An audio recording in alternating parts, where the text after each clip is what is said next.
I'm going to show you how to use screen capture as an input for one of these solutions in RT.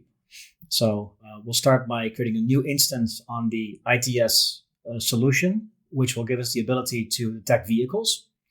So I click on Add New Instance. I call it Screen Cap, and we'll base it on just the base solution. We click on Select Source, and then pick Screen Cap as the input source. Then click Create Instance, and now we have an instance that we can start using Screen Cap. Before I do that, I'm first going to pull up the browser because we use that as an input source, and we'll put it on the right-hand side and put RT on the left. And now when I start the instance, I click on Run. It's going to show me a window of all available screens I can use as an input source. In this case, we'll pick the Mozilla Firefox.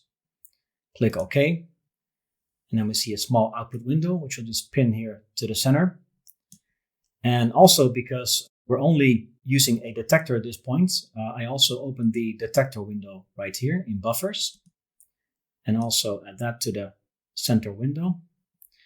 And now we should be good to go. So let's say we search for, I don't know, cars on the road. And then we go to images. You can see cars being detected right there as we scroll down on Google Images.